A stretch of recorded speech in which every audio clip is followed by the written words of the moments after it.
Good evening बच्चों, कैसे हो सारे लोग? अच्छे? हाँ बच्चा, मैं भी बहुत अच्छा।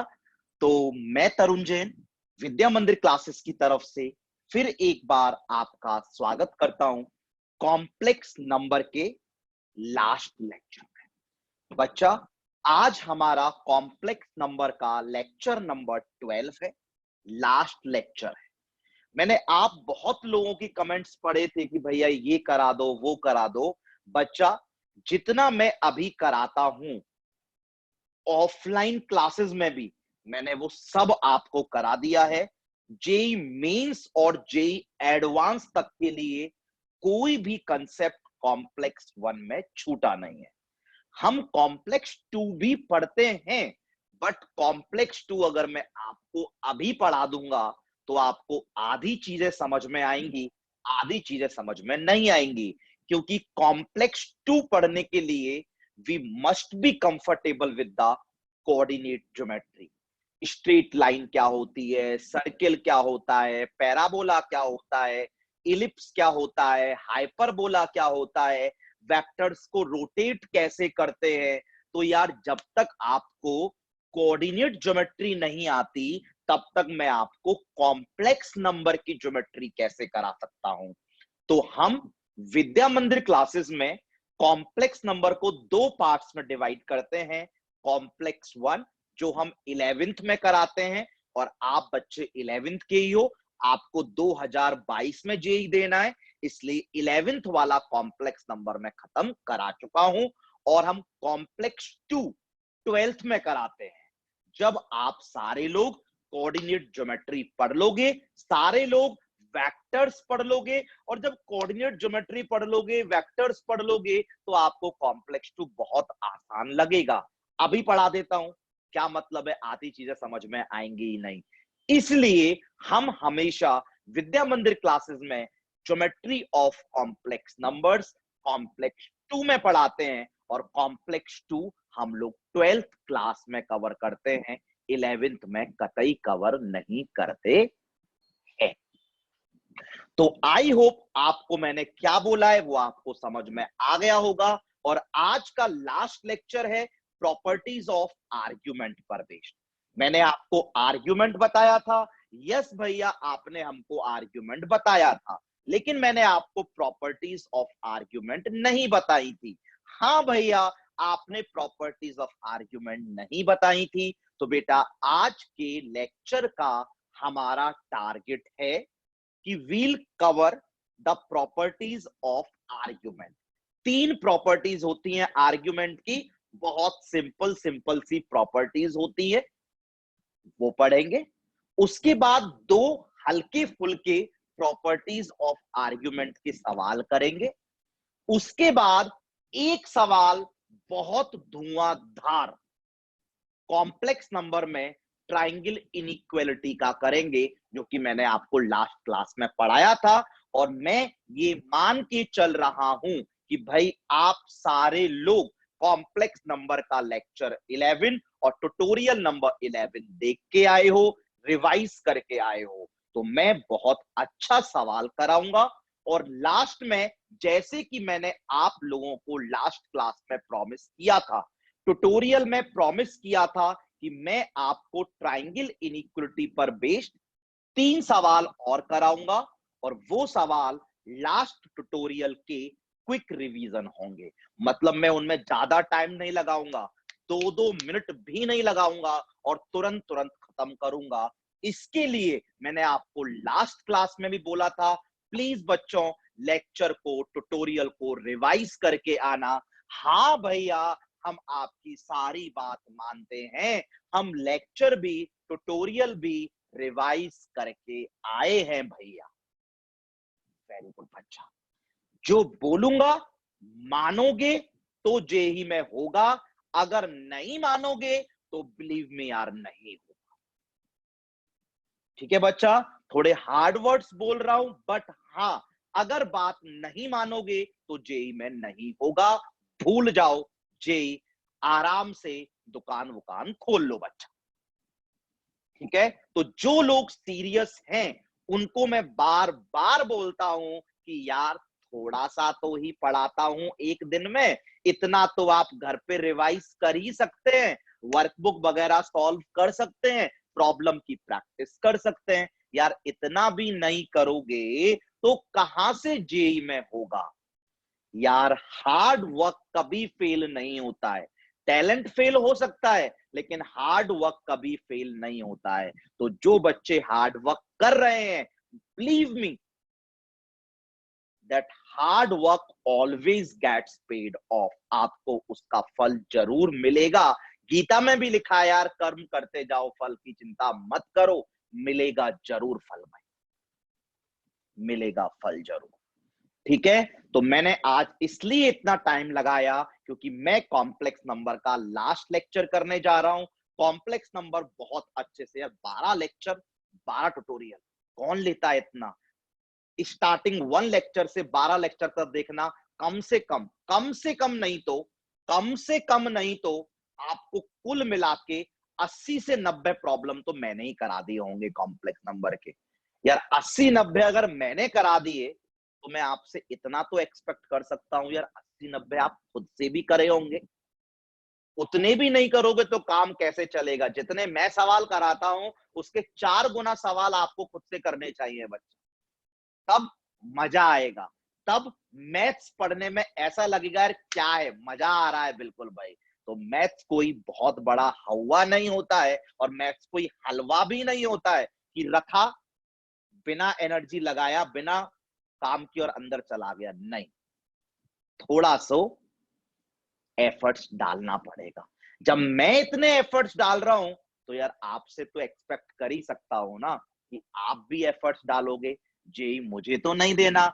हाँ भैया, हम एफर्ट्स डाल रहे हैं, हम आपके सारे लेक्चर्स ट्यूटोरियल्स देख रहे हैं और हमने बहुत सारा कॉम्प्लेक्स नंबर प्रैक्टिस कर लिया है। बस भैया कॉम्प्लेक्स नंबर के ज्योमेट्री वाले प्रॉब्लम नहीं होते तो बच्चा वो मैंने बोला है, that is the part of complex 2। यानी हम कॉम्प्लेक्स 2 भी पढ़ते हैं after learning coordinate geometry, after learning factors. तो जब वो पढ़ लेंगे उसके बाद कॉम्प्लेक्स 2 भी आएगा। वो मेरे ऊपर छोड़ो ना यार कि मैं कराऊंगा तो सब कराऊंगा। और मैंने पहली क्लास में ही आपको गारंटी दे दी थी कि जो मैं कराऊंगा उसके बाहर कंसेप्ट का एक भी सवाल जेई मेंस और जेई एडवांस नहीं पूछ सकता। हर कंसेप्ट आपके नोट्स में होगा। तो ये तो आप चिंता करो ही मत कि मैं कुछ छोड़ूंगा नहीं। कॉम्प्लेक्स पूरा करेंगे भाई हम लोग, बट थोड़ा लेटर। क्या फायदा कराऊं, समझ में ना आए, कंफ्यूज हूं फालतू में। 12 लेक्चर 12 ट्यूटोरियल में जो मेहनत करी है वो भी गड़बड़ कर दो उसके चक्कर में। तो यार हर चीज को सीखने का टाइम होता है। यही थोड़ी ना होता कि आप केजी में गए और केजी में जाते ही आपको मल्टीप्लिकेशन सिखा दिया, और ये थोड़ी ना हुआ कि 5वीं में जाते ही मैंने आपको क्वाड्रेटिक इक्वेशन पढ़ा दिया। नहीं ना यार, हर चीज का टाइम होता है, हर चीज का टाइम होता है, टाइम आने पर सब कुछ मिलता है। तो don't worry, I will cover each and every topic, ठीक है, ऑन द लेटर स्टेज जब हम लोग सीख जाएंगे चीजों को। ठीक है, कॉम्प्लेक्स नंबर के बाद नेक्स्ट टॉपिक हमारा परम्यूटेशंस एंड कॉम्बिनेशंस होगा, पीएनसी। बहुत अच्छा टॉपिक है, कुछ याद करने को नहीं है, पूरा दिमाग लगाने वाला टॉपिक है। दिमाग लगाएंगे, दिमाग खोलूंगा आपका, आप लगाना स्टार्ट करेंगे और देखना कितने अच्छे से आप पीएनसी सॉल्व कर पाते हैं। तो चलो बच्चा, बहुत हुई ज्ञान की बातें, अब काम की बात पर आते हैं। तो बच्चा, अगर बेड पे लेटे हो तो चेयर पे आ जाओ, पेन उठा लो, नोटबुक उठा लो और हेडिंग डाल दो complex number lecture number 12, last lecture, complex number lecture number 12।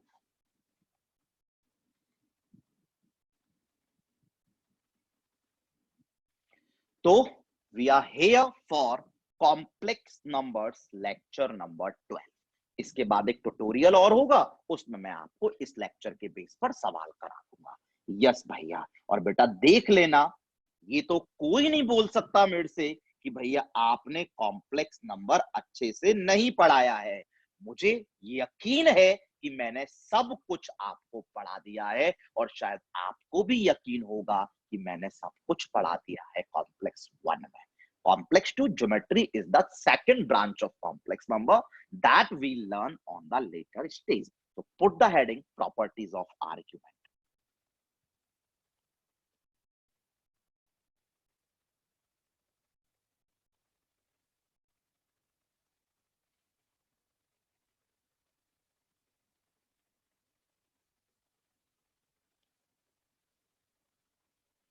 सारे बच्चा लोग हेडिंग डाल लीजिए प्रॉपर्टीज ऑफ आर्ग्यूमेंट। और देखो बच्चा, इतना तो शायद आप लोग जान गए होंगे कि मैं तरुण जैन, वर्किंग इन विद्या मंदिर classes for the last 7 years, total experience of 14 years plus, and mentor of JEE Advanced AIR 1032 and many more in top 500, is going to teach you everything इन प्यार मेथड। मतलब प्यार मेथड, प्यार प्यार से पढ़ाना। हाँ भैया, सब कुछ आप प्यार प्यार से ही पढ़ाते हो, कोई जल्दबाजी नहीं मचाते हो। और जैसा मैं हमेशा बोलता हूं, सारा काम प्यार से होना चाहिए, कोई भी काम जल्दबाजी में नहीं होना चाहिए। जो मजा प्यार से करने में आता है, वो मजा किसी और चीज में नहीं आता है। मैं पढ़ाई की बात कर रहा हूं बच्चा, कहीं और मत ले जाना। तो जो मजा पढ़ाई में प्यार से करने में आता है, वो मजा किसी और चीज में नहीं आता है भैया।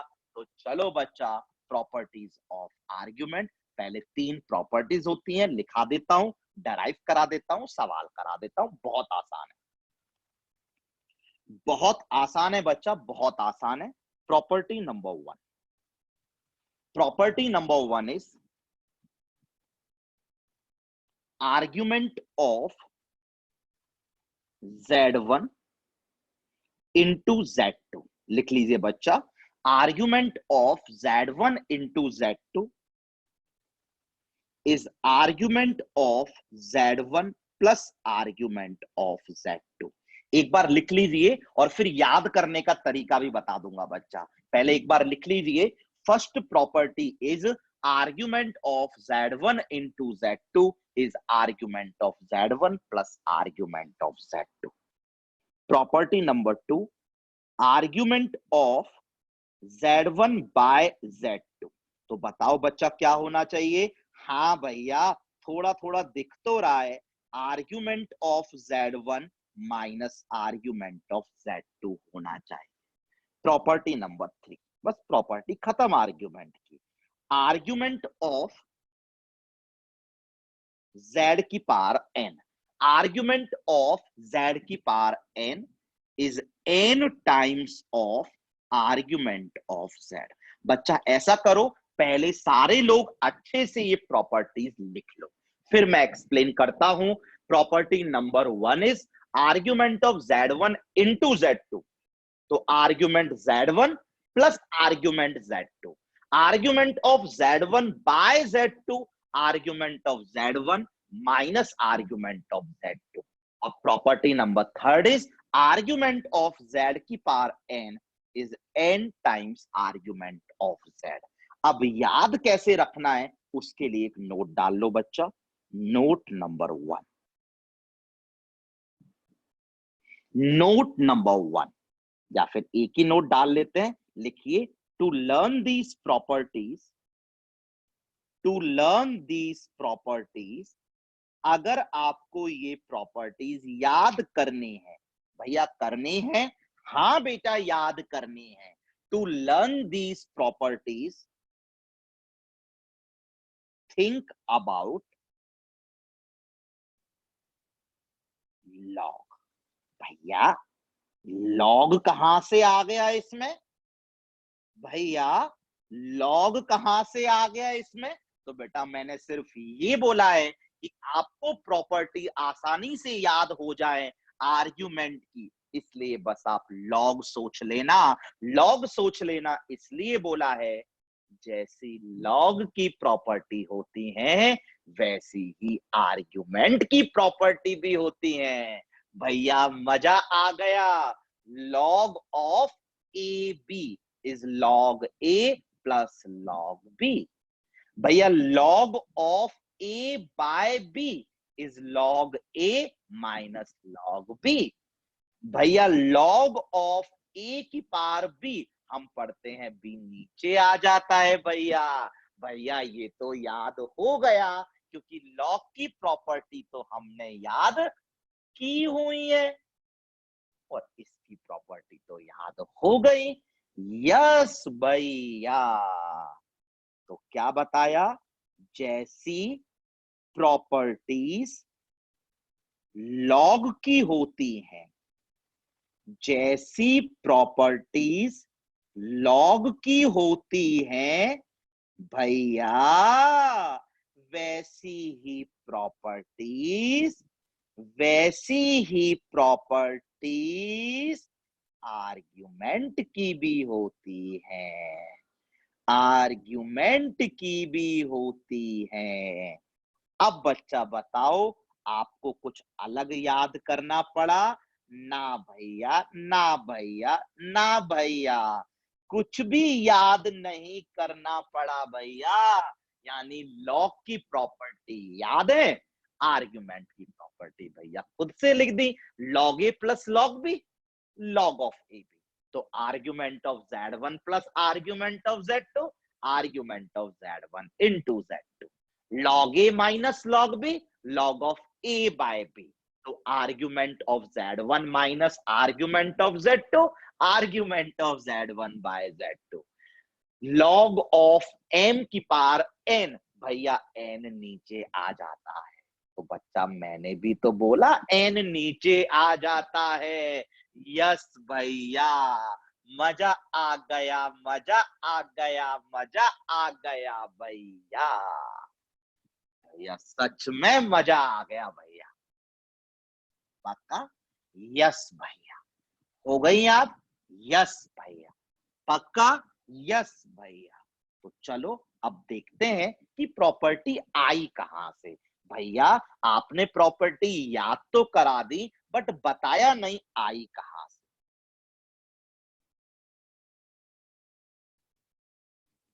चलो बच्चा, एक बार प्रॉपर्टी नंबर 1 दोबारा लिखो।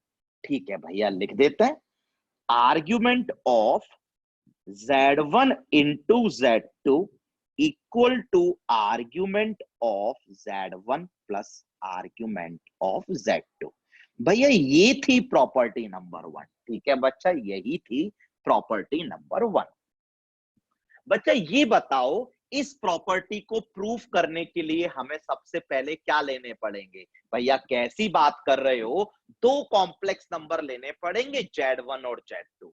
भैया x प्लस आयोटा वाई करके ले सकते हैं, या फिर r times of cos theta plus iota sine theta करके ले सकते हैं, या फिर भैया r इंटू ई की पावर आयोटा थीटा करके ले सकते हैं।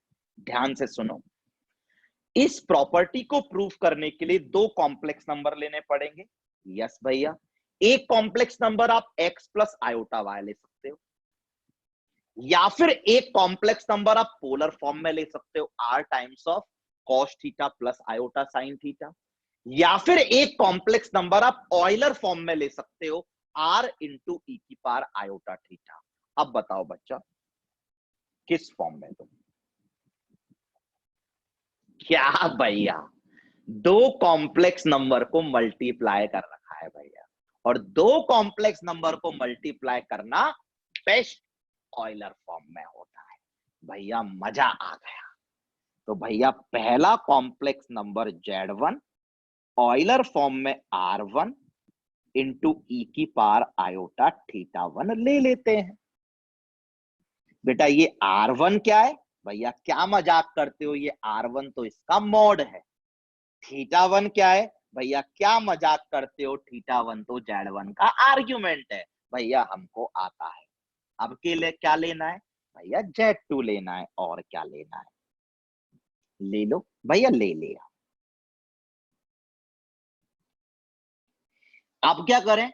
भैया क्या करें, क्या होता है, Z1 इंटू Z2 चाहिए तो Z1 इंटू Z2 निकालिए ना,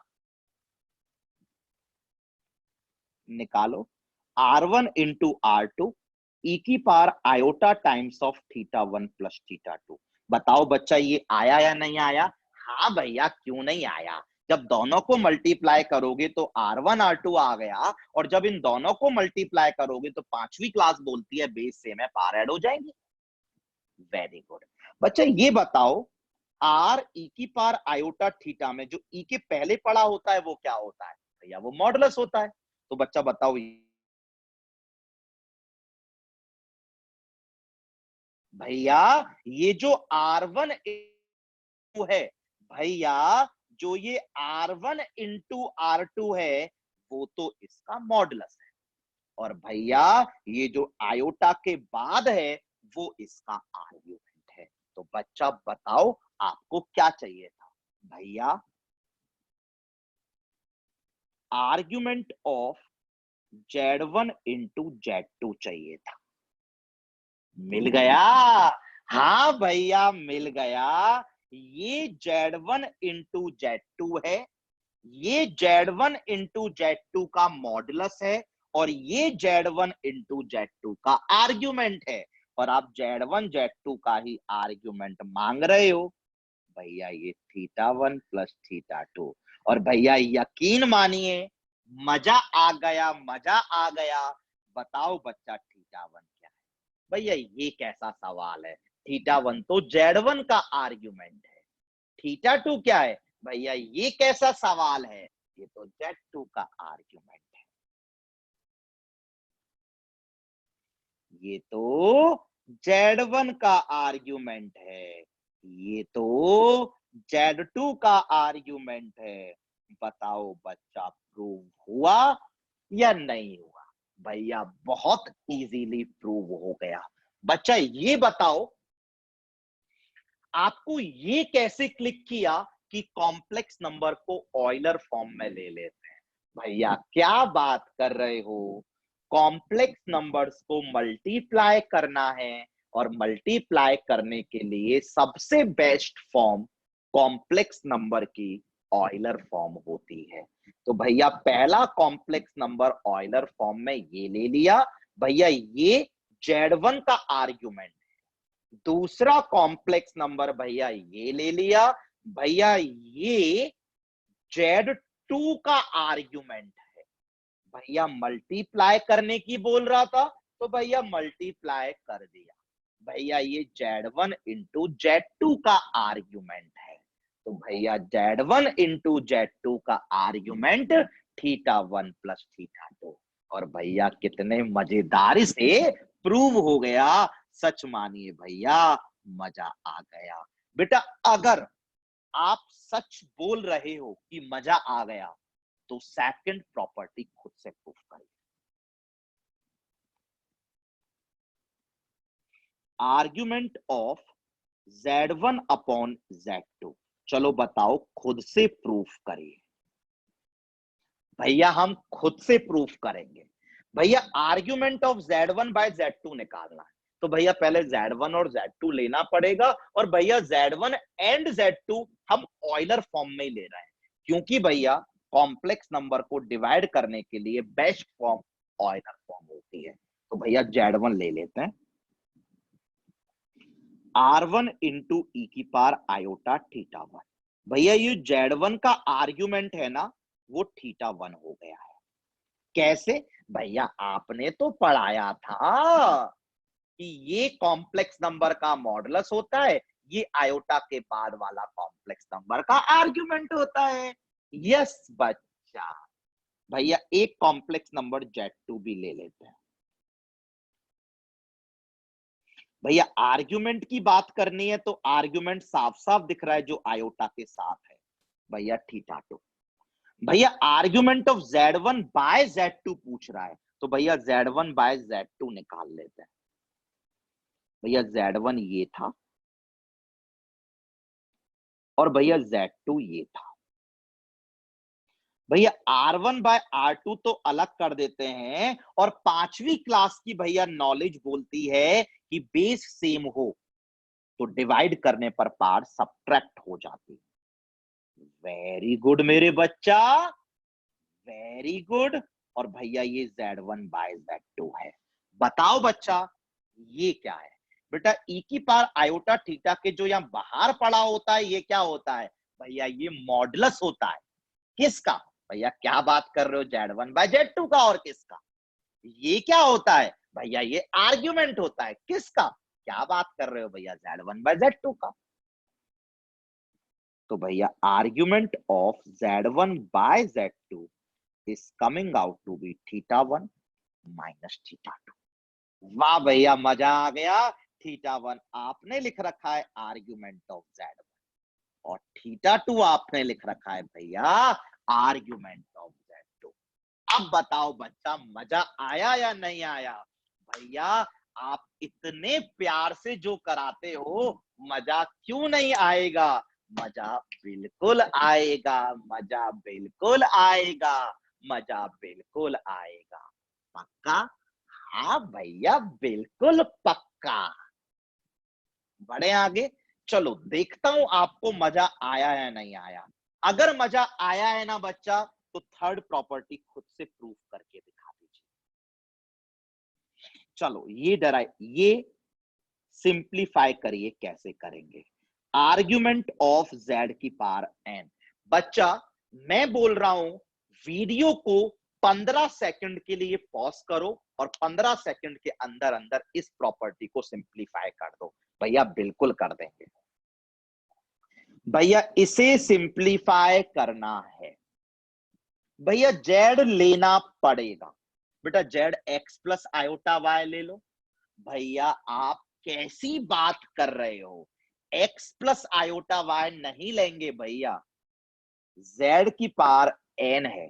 भैया आपने सिखाया था कॉम्प्लेक्स नंबर में multiplication Euler form, division Euler form, higher power Euler form. तो भैया Z को ऑयलर फॉर्म में लो। भैया आती है हमें ऑयलर फॉर्म, R इंटू ई की पावर आयोटा थीटा। बेटा ये जो R है ये क्या है? भैया कमाल करते हो आप, ये R तो इसका मॉड है। ये थीटा क्या है? भैया थीटा इसका आर्ग्यूमेंट है। और भैया हम सवाल में आर्ग्यूमेंट की ही बात कर रहे हैं, तो आर्ग्यूमेंट लिख लेते हैं, मॉडुलस नहीं लिख रहा भैया मैं। बच्चा ठीक है, मॉडुलस मत लिखो। आ गया? यस भैया बिल्कुल आ गया। बच्चा अब क्या चाहिए? भैया Z तो हमने लिख लिया, लेकिन हमें Z की पावर n लिखना है। भैया लिख ले। भैया Z की पावर n, R e की पावर आयोटा थीटा Z को डाल दिया, और इसकी पावर n लिखने को बोल रहे हो भैया। एक तो भैया R की पावर n आ जाएगा, और एक भैया 5वीं क्लास की नॉलेज से e की पावर आयोटा n थीटा आ जाएगा। 5वीं क्लास यही तो बोलती है भैया हमारी कि इन पार्ट्स को मल्टीप्लाई कर दो। भैया वही हमने कर दिया है। अब फिर वही बात, बच्चा बताओगे ये क्या है? भैया फिर वही सवाल आप पूछ रहे हो हमसे, ई से पहले जो लिखा होता है वो कॉम्प्लेक्स नंबर का मॉडुलस होता है। तो भैया ये तो इसका मॉडुलस है।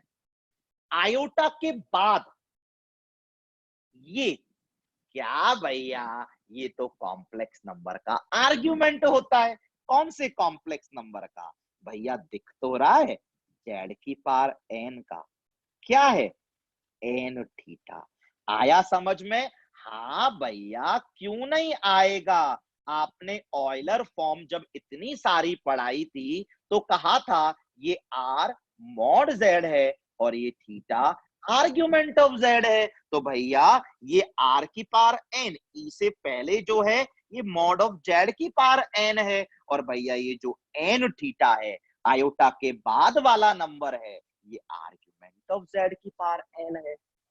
भैया हो गया, भैया हो गया। और भैया ये जो थीटा है ये लिखा हुआ, भैया यही तो प्रॉपर्टी थी।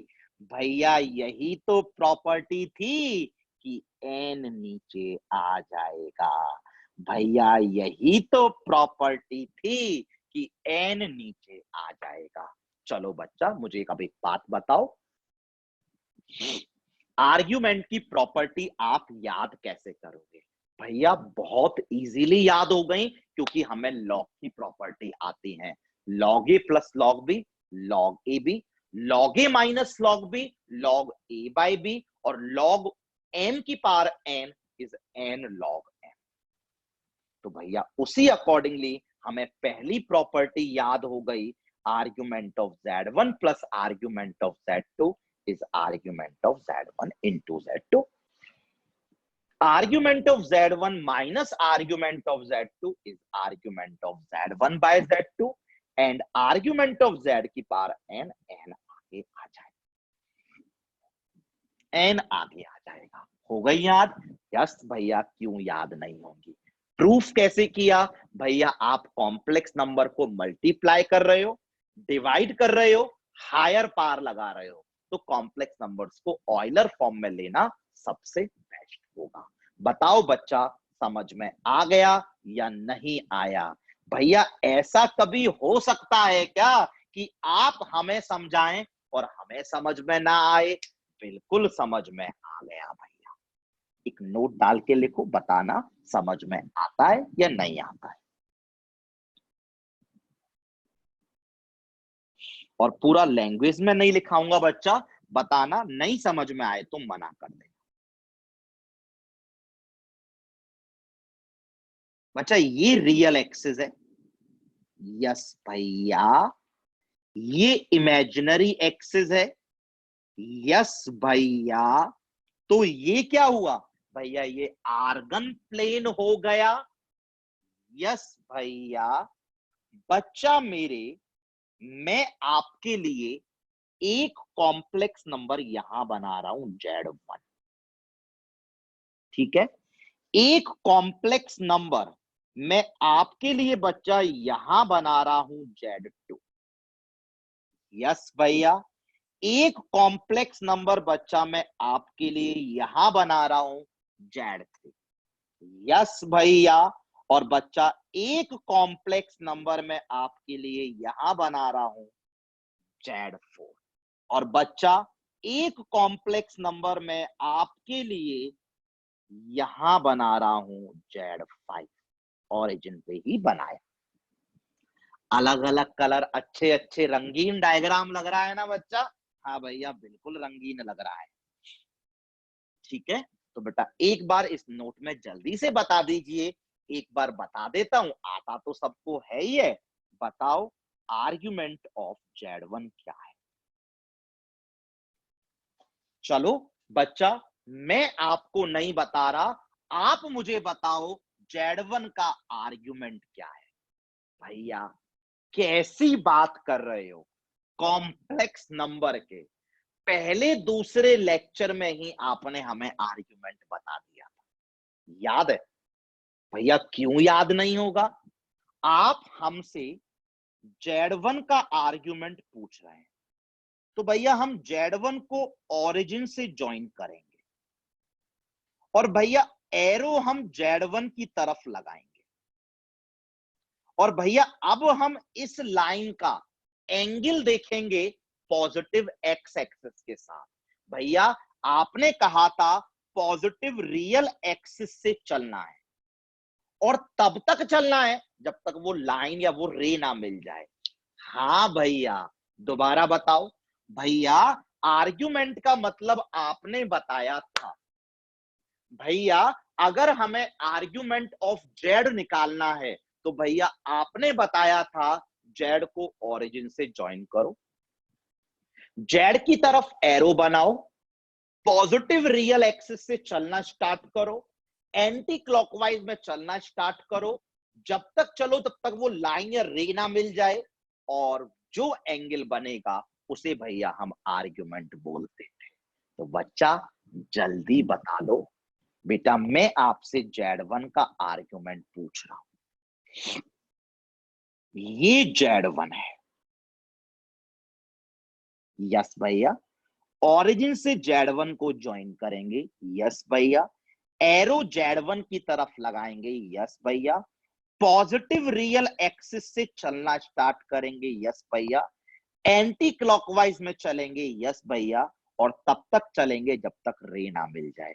भैया ये रे मिल गई, भैया यहीं से स्टार्ट कर रहे हो, यहीं रे पर पहुंच रहे हो, भैया मिल गई।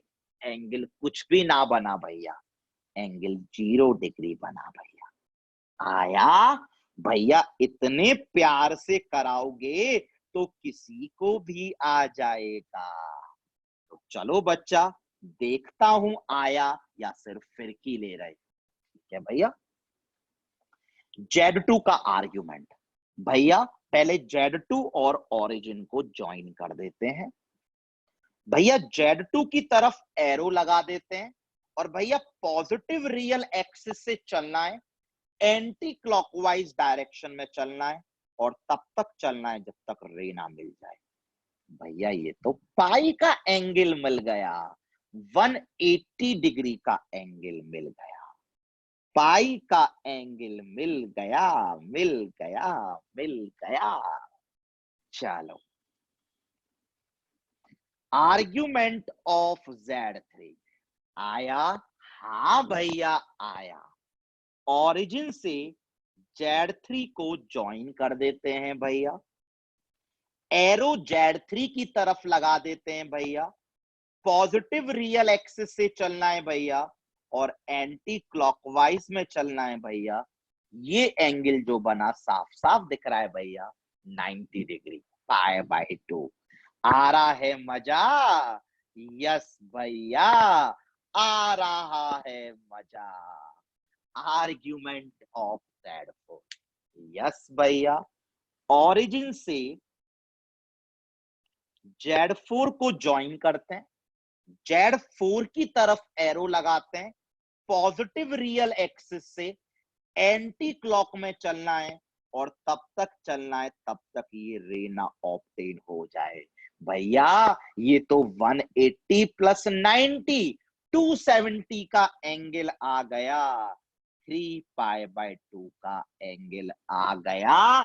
या फिर भैया चलना यहां से था एंटी क्लॉक में, भैया मैं क्लॉक में चल रहा हूं, 90 डिग्री का एंगल बना है, बट भैया उल्टी डायरेक्शन में बना है। आया समझ में? हाँ भैया, क्यों नहीं समझ में आएगा, आप इतने अच्छे से जो बता रहे हैं। ये रहा भैया, यहां से स्टार्ट करना है, क्लॉकवाइज में चलते हैं, उल्टा चले भैया, एंगल तो 90 का बना लेकिन उल्टा चल के बना भैया, माइनस लगा देते हैं। आया भैया, क्यों नहीं आएगा, सब आपने बता रखा है। और बच्चा लास्ट, आर्ग्यूमेंट ऑफ Z5, भैया क्या बात कर रहे हो, कितनी बार बताओगे, आपने आर्ग्यूमेंट वाली ही क्लास में लिखा दिया था कि 0 + 0 iota is the only complex number whose argument is not defined। भैया Z5 का आर्ग्यूमेंट डिफाइन नहीं होगा, एकमात्र कॉम्प्लेक्स नंबर होता है ओरिजिन जिसका आर्ग्यूमेंट डिफाइन नहीं होता है। क्यों बेटा? भैया Z5 का कोई आर्ग्यूमेंट निकालने को बोलेगा तो हम पहले ओरिजिन को Z5 से ज्वाइन करेंगे, और भैया ओरिजिन को Z5 से ज्वाइन करेंगे तो एक पॉइंट मिलेगा, और भैया पॉइंट तो एक्स एक्सिस के साथ कोई भी एंगल बना सकता है। यस भैया, Z5 का आर्ग्यूमेंट निकालने के लिए Z5 को ओरिजिन से ज्वाइन करेंगे, और Z5 को ओरिजिन से ज्वाइन करने के बाद भैया Z5 को ओरिजिन से ज्वाइन करने के बाद भैया पॉइंट मिला, और पॉइंट का एंगल एक्स एक्सिस के साथ तो भैया कुछ भी होता है, फिजिक्स में पढ़ा है, point has a arbitrary direction. Yes बच्चा, और भी बताया था 0 प्लस 0 आयोटा टेन थीटा निकालेंगे y बाय एक्स करके। हाँ भैया बताया था 0 बाय 0। नहीं पता होता भैया क्या होता है 0 बाय 0। आ गया?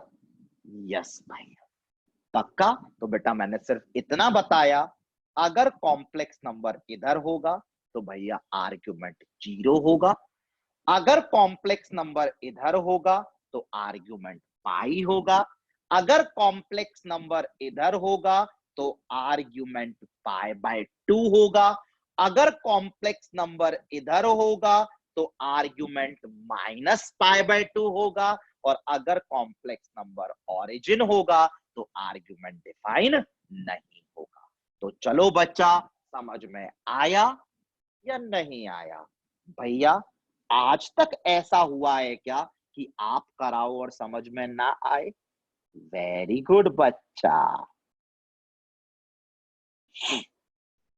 चलिए बच्चा, एक सवाल है, बिल्कुल बेसिक सा सवाल है, बिल्कुल लल्लू सा सवाल है, जल्दी से खत्म कर देते हैं, तसल्ली से पढ़ते हैं, तमीज से पढ़ते हैं, प्यार से पढ़ते हैं। सवाल है, find argument of z plus argument of -1 plus argument of z बार। ठीक है? हाँ भैया बिल्कुल ठीक है। Argument of z plus argument of -1 plus argument of z बार। भैया कितना सिंपल सा सवाल आपने दिया है भैया। भैया ये तो हमें तुरंत से पता है। बताओ बच्चा क्या है? भैया अभी तो आपने बताया, अभी तो आपने बताया ये जो -1 है भैया, ये तो यहां आएगा, यहां आएगा। तो भैया इसका आर्ग्यूमेंट तो पाई है। दोबारा बताओ बच्चा, समझ में आया या नहीं आया? भैया ऐसा कभी हुआ है क्या आज तक कि आप समझाएं और समझ में ना आए? आर्ग्यूमेंट ऑफ -1 पूछ रहा है, -1 प्लस 0 आयोटा भैया यहां लाए करेगा, और इसका आर्ग्यूमेंट तो भैया अभी आपने बताया पाई होता है भैया। ठीक है, तो बच्चा क्या क्या रह गया? भैया आर्ग्यूमेंट ऑफ जेड रह गया, प्लस आर्ग्यूमेंट ऑफ जेड बार रह गया, और प्लस में पाई रह गया। क्या भैया, मजा आ गया, मजा आ गया, मजा आ गया। प्रॉपर्टी क्यों पढ़ाई थी भैया? इसलिए तो पढ़ाई थी भैया, log a plus log b is log of A B. log की जगह आर्ग्यूमेंट ऑफ ए बी। बच्चा रिकॉल करो भैया, रिकॉल हो गया। प्रॉपर्टी नंबर 14, सबसे important property, mod Z square Z Z bar होता है भैया। इससे इंपॉर्टेंट कॉम्प्लेक्स नंबर में कुछ नहीं होता है भैया। Argument of mod Z square plus 5 आया समझ में? यस भैया। अब बच्चा ये बताओ, ये जो मॉड जेड है इसका मान पता है? ना भैया, जेड दिया ही नहीं था, कैसे पता है? बेटा ये बताओ कि ये मॉड जेड स्क्वायर, हाँ भैया कंफर्म्ड है, मॉड जेड स्क्वायर यहां लाए करेगा भैया। कंफर्म्ड है, मॉड जेड स्क्वायर यहां लाए करेगा भैया। क्यों क्यों क्यों भैया, क्यों पूछ रहे हो आप? ये जो कॉम्प्लेक्स नंबर है ये तो पॉजिटिव है, प्योरली रियल है। मॉड जेड भैया ओरिजिन से दूरी हुआ करती थी। Mod Z under root of X square plus Y square हुआ करता था। भैया आप कॉम्प्लेक्स नंबर कभी भी ये देते थे तो इसका मॉडुलस तो 5 आता था। भैया मॉडुलस तो रियल नंबर होता है। भैया मॉडुलस तो पॉजिटिव रियल नंबर होता है। वेरी गुड बच्चा, वेरी गुड बच्चा। भैया ये पॉजिटिव रियल नंबर है। और भैया समझ में आ गया, अगर ये पॉजिटिव रियल नंबर है तो भैया ये यहां आएगा। और अभी आपने बताया यहां का आर्गुमेंट 0 होता है। तो भैया इसका जो आर्गुमेंट हुआ वो 0 हो गया। प्लस में पाई चल ही रहा था, आंसर पाई आ गया। और बच्चा किसी को करना है तो 2 एंड पाई जोड़ना चाहो तो जोड़ दो, वो तो आपको ऑप्शन बता देगा जोड़ना है या नहीं। यस भैया, हमें याद आ गया, आपने कहा था आर्ग्यूमेंट निकाल के 2 एन पाई जोड़ना है तो जोड़ दिया करो, कोई दिक्कत नहीं है। क्योंकि राउंड मारते रहेंगे, राउंड राउंड राउंड राउंड घूमते रहेंगे। बच्चा खुद ही बताओ इसे कितना बोलते हैं। भैया पाई भी बोलते हैं, 2 पाई जोड़ के 3 पाई भी बोलते हैं, 2 पाई जोड़ के 5 पाई भी बोलते हैं। भैया पाई में 2 एन पाई जोड़ते रहते हैं, जोड़ते रहते हैं, जोड़ते रहते हैं। आ गया? हाँ भैया। बेटा दोबारा बताओगे, यहां का आर्ग्यूमेंट भैया 0, यहां का आर्ग्यूमेंट भैया पाई, यहां का आर्ग्यूमेंट भैया पाई/2, यहां का आर्ग्यूमेंट भैया -पाई/2। समझ में आया? हाँ भैया, क्यों समझ में नहीं आएगा? आप हमसे इसका एंगल पूछ रहे हैं, इसी के साथ 0 होगा। भैया आप हमसे इसका एंगल पूछ रहे हैं, इससे 180 होगा। भैया आप हमसे इसका एंगल पूछ रहे हैं, इससे 90 होगा। भैया आप हमसे इसका एंगल पूछ रहे हैं, इससे उल्टी डायरेक्शन में चले भैया -90 होगा। यस बच्चा, आया समझ में? भैया क्यों समझ में नहीं आएगा? पक्का? यस भैया। दोबारा बताऊं? नहीं भैया। आर्ग्यूमेंट ऑफ -1 यहां है तो आर्ग्यूमेंट इज पाई। और भैया इसमें तो प्रॉपर्टी क्यों लिखाई थी? इसीलिए तो लिखाई थी, argument of this plus argument of this is argument of this into this. Very good, आ गया? हाँ भैया। पक्का? यस भैया। बढ़े आगे? यस भैया। तो चलो नेक्स्ट सवाल।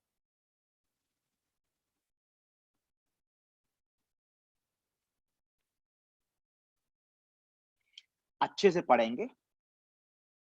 If Z1 Z2 are pair of conjugate complex number, एक बार पूरा पढ़ा देता हूं। Z1 Z2 and Z3 Z4 are two pairs of conjugate complex numbers. बच्चा एक बार दोबारा अच्छे से पढ़ेंगे कि Z1 Z2 and Z3 Z4 are two pairs of conjugate complex numbers. बताओ बच्चा इससे क्या समझ में आता है? भैया कुछ भी नहीं बोल रखा, उसने बोल रखा है कि Z1 Z2 आर कॉन्जुगेट। फिर बोल रखा है भैया Z3 Z4 are also conjugate. क्या भैया, उसने बोल रखा है कि मतलब Z2 जो है वो Z1 का कॉन्जुगेट है। भैया उसने बोल रखा है जो Z4 है वो Z3 का कॉन्जुगेट है। समझ में आया? हाँ भैया, क्यों समझ में नहीं आएगा? उसने बोल रखा है Z1 Z2 and Z3 Z4 are two pairs of conjugate complex numbers. इसका मतलब Z1 Z2 are conjugate of each other. Z2 is conjugate of Z1 or Z1 is the conjugate of Z2. Z3 Z4 is also a pair of conjugate complex number. इसका मतलब Z4 is the conjugate of Z3 या फिर Z3 is the conjugate of Z4। भैया समझ में आ गया। Then ये निकालना है। चलो बच्चा कॉपी करो।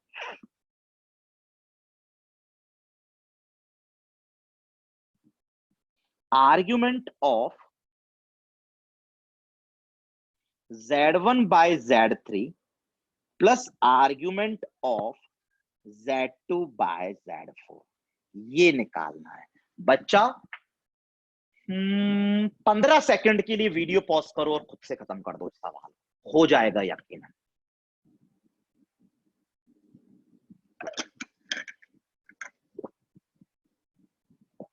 हो जाएगा यकीनन, हो गया यकीनन। कैसे भैया? आर्ग्यूमेंट की प्रॉपर्टी क्यों पढ़ाई थी? Argument of this plus argument of this भैया आता है हमको argument of Z1 by Z3 into Z2 by Z4। बताओ बच्चा समझ में आया या नहीं आया? भैया ऐसा किया ही क्या है जो समझ में नहीं आएगा? अभी तो आपने बताया कि argument of something plus argument of something would be argument of something into something. log a plus log b is log of ab। लगा दी प्रॉपर्टी। अब क्या करें भैया? Z2 दे रखा है, डालो ना भैया। Z4 दे रखा है, डालो ना। यस भैया। Z1 as it is, Z2 Z1 बार बोला है, Z3 as it is, Z4 Z3 बार बोला है। मजा आया? हाँ भैया मजा आया। अब भैया अब क्या? अब तो हमें आता है कि पूरे कॉम्प्लेक्स नंबर में इससे अच्छी प्रॉपर्टी नहीं होती। Property number 14, Z1 into Z1 bar is mod Z1 square.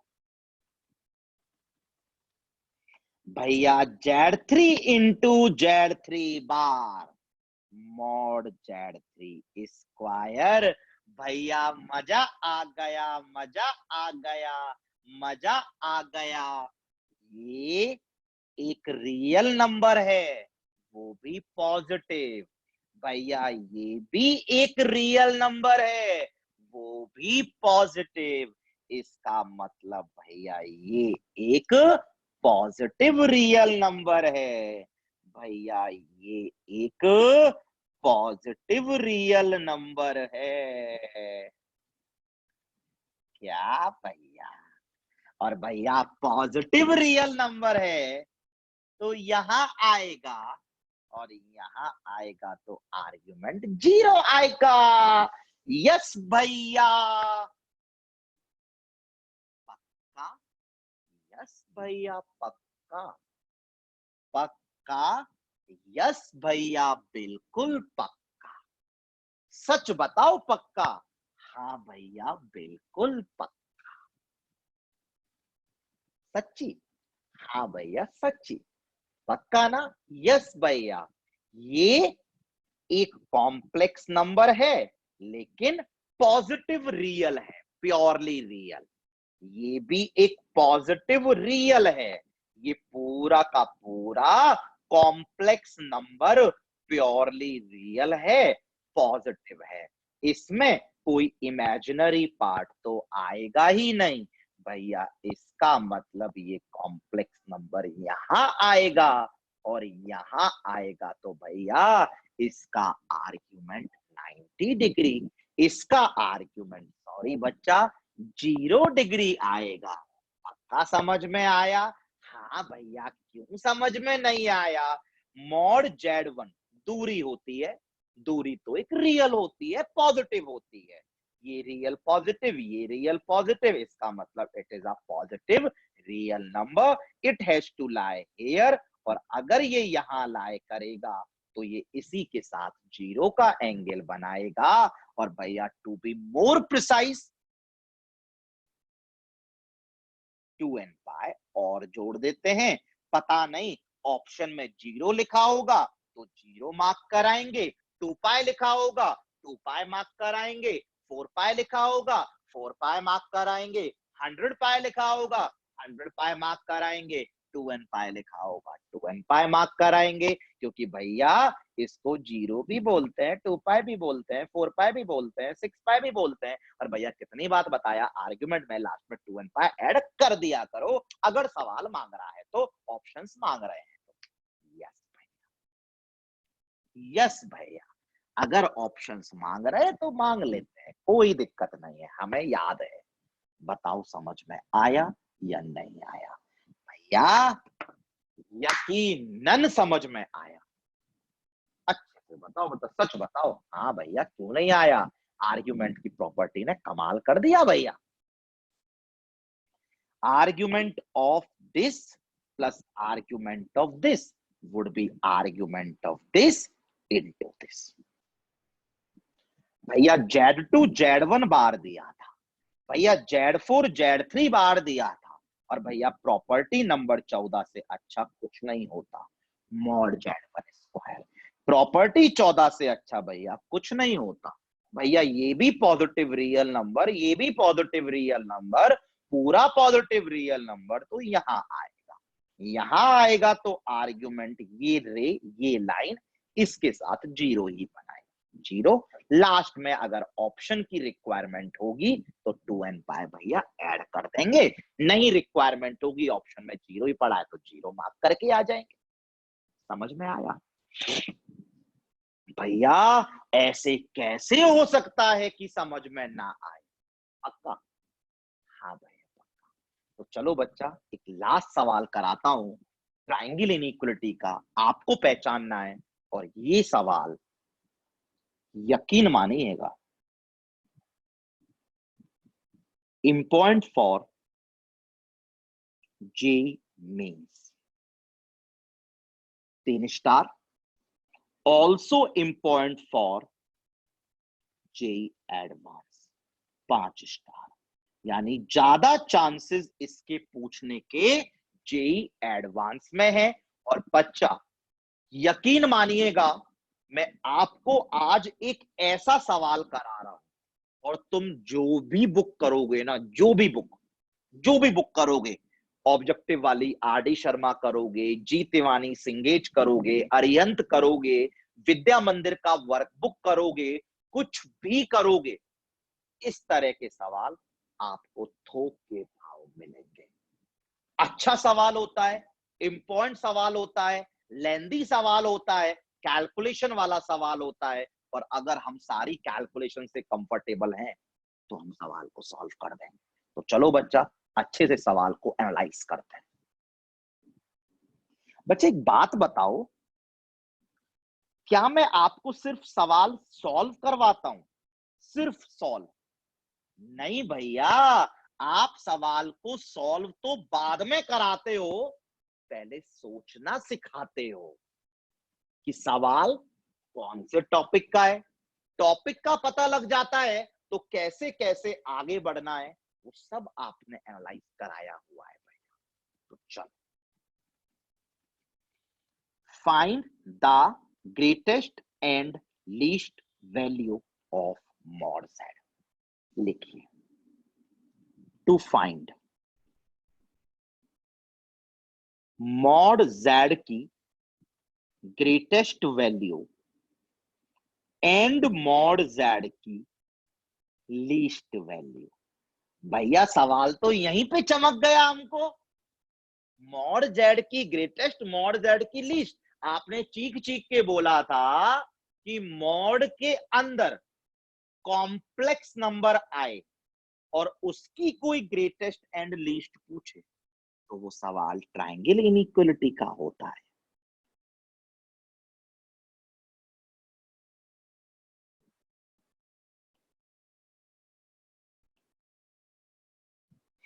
भैया ये तो आपने चीख चीख के बोला था कि मॉड आए, उसके अंदर कॉम्प्लेक्स नंबर आए और उसका ग्रेटेस्ट एंड लीस्ट पूछे तो सवाल ट्रायंगल इनइक्वलिटी का होता है।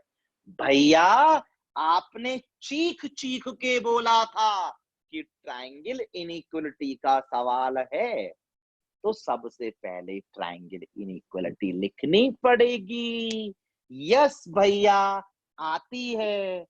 बीच में एक मॉड होता है और भैया हमें दिख रहा है सवाल में एक मॉड कहाँ है। राइट साइड में मॉड टूट जाता है, प्लस लग जाता है, मॉड टूट जाता है।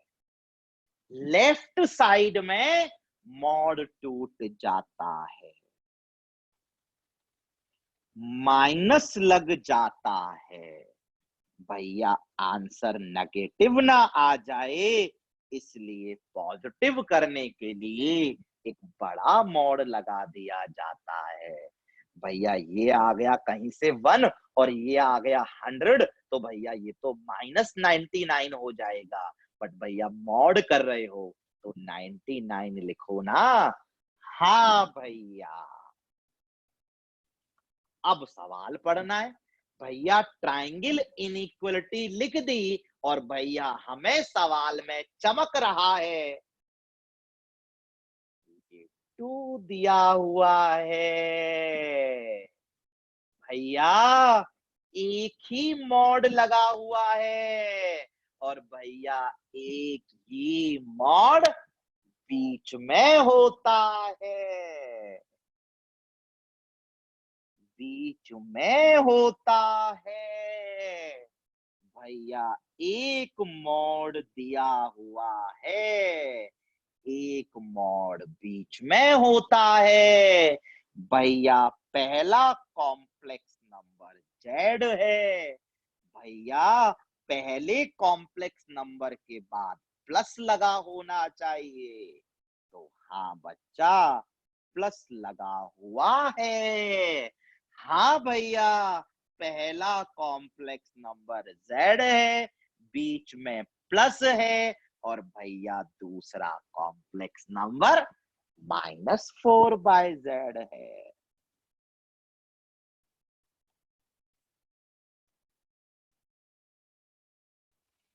आ रहा है समझ में? भैया क्यों नहीं आएगा समझ में? आया? हाँ भैया, बीच में एक मॉड आता है तो हम कंफर्म्ड हो गए ये वाली टर्म बीच में ही आनी है, क्योंकि एक मॉड लगा हुआ है। बीच में दो कॉम्प्लेक्स नंबर के बीच में प्लस आता है। भैया कौन सी बड़ी बात है, जेड प्लस। भैया मजा आ गया। भैया इस तरफ दोनों टूट जाएंगे और बीच में प्लस आ जाएगा। भैया राइट में दोनों टूट जाएंगे, बीच में माइनस आ जाएगा और पॉजिटिव करने के लिए बड़ा मॉड आ जाएगा। आ रहा है समझ में? हाँ भैया, क्यों समझ में नहीं आएगा? टूट गया, टूट गया, बीच में प्लस, टूट गया, टूट गया, बीच में माइनस। भैया ये तो आप कमाल कर रहे हो। भैया ये तो मॉड ऑफ जेड -4/z लिखा है। और भैया हमारी कॉम्प्लेक्स नंबर की नॉलेज कहती है कि मॉड के अंदर कभी भी दो कॉम्प्लेक्स नंबर डिवाइड में आए, कभी भी दो कॉम्प्लेक्स नंबर मल्टीप्लाई में आए, तो भैया पहले तो मॉड डिस्ट्रीब्यूट कर लिया जाता है। यस भैया, तो ऊपर तो मॉड ऑफ -4 आएगा, भैया वो तो 4 हो जाएगा और भैया नीचे मॉड ऑफ जेड आएगा। भैया एक मॉड आ गया, भैया मॉड जेड तो मॉड जेड, माइनस तो माइनस, भैया मॉड के अंदर Z1/Z2 लिखा हो तो ऊपर वाले का मॉड लेंगे, मॉड ऑफ -4, भैया 4, नीचे वाले का मॉड लेंगे भैया मॉड ऑफ Z। मजा आ गया, मजा आ गया, मजा आ गया, सबको मजा आया? हाँ भैया, सबको मजा आया भैया, सबको मजा आया भैया, पक्का? हाँ भैया, हाँ भैया। बच्चा, भैया इसकी वैल्यू तो 2 दी है सवाल में। हाँ बच्चा, 2 दी है। वाओ भैया, ये तो 2 दिया है सवाल में। भैया आपने कितनी बार सिखाया कि जो टर्म मैथमेटिक्स में बार बार बार बार बार बार आए उसे टी मान लेते हैं। भैया मॉड जेड यहां आ रहा है, यहां आ रहा है, यहां आ रहा है, यहां आ रहा है, इतनी बार क्यों लिखते हो भैया? टी मान लेते हैं, टी प्लस 4/t,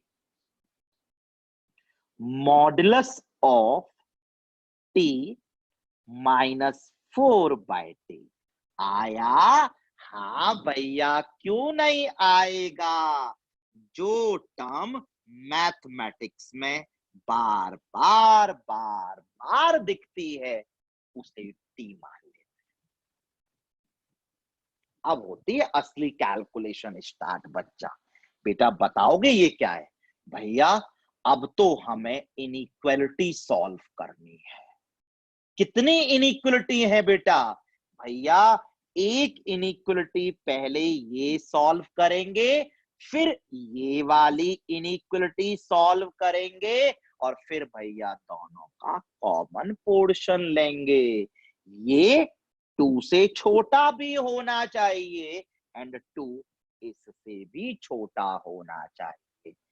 ये सबसे बड़ा होना चाहिए, ये सबसे छोटा होना चाहिए। भैया पहले ये वाली इनइक्वालिटी सॉल्व करते हैं। ठीक है बच्चा, t plus 4/t greater than equal to 2। बच्चा आप ही बताओ, इस इनइक्वालिटी को सॉल्व करने के लिए आप सबसे पहले क्या करोगे? भैया क्या करोगे? क्या एलसीएम लूंगा, लघुत्तम लूंगा, लासापा लूंगा? इसके बाद बताओ बच्चा आप क्या करोगे? भैया क्या करूंगा? क्या क्रॉस मल्टीप्लाई कर दूंगा? बेटा क्या इनइक्वालिटीज में क्रॉस मल्टीप्लाई कर सकते हैं? भैया कर नहीं सकते, लेकिन अगर डिनोमिनेटर पॉजिटिव होता है तो कर सकते हैं। और भैया डिनोमिनेटर पॉजिटिव ही है, मॉड जेड माना था, इसलिए भैया मैंने बोला था कि हम क्रॉस मल्टीप्लाई कर देते हैं। भैया इनइक्वालिटी के केस में क्रॉस मल्टीप्लिकेशन अलाउड नहीं होता है, बट अगर डिनोमिनेटर पॉजिटिव होता है तो हम क्रॉस मल्टीप्लाई कर सकते हैं। भैया क्या करें? भैया क्या करें? क्या इनइक्वालिटी सॉल्व करने में आपने सिखाया था कि राइट साइड में सिर्फ 0 आना चाहिए, तो भैया ऐसे इधर ले आते हैं, आ जाएगा 0। अब बच्चा बताओ, इनइक्वालिटी सॉल्व करने के लिए मैंने क्या सिखाया है? भैया इनइक्वालिटी जब हम सॉल्व करते हैं सब सिखाया है, क्वाड्रेटिक में सिखाया है। और जिन्होंने मेरे क्वाड्रेटिक के लेक्चर्स अटेंड नहीं किए हैं, लाइव क्लासेस में मैं क्वाड्रेटिक के लेक्चर्स करा रहा हूं, मतलब वहां पे क्वाड्रेटिक खत्म होने वाला है। तो जिन्होंने नहीं किए हैं प्लीज जाके वो ज्वाइन करिए और क्वाड्रेटिक के लेक्चर्स अटेंड करिए। और इतना क्वाड्रेटिक नहीं भी करने तो यार इधर से ही सीख लीजिए। कितनी बार बताया है? क्या बताया है? जब भी इनइक्वलिटी सॉल्व करनी होती है, इस तरफ 0 चाहिए होता है। यस भैया। इधर भैया फैक्टराइज्ड फॉर्म में चाहिए होता है।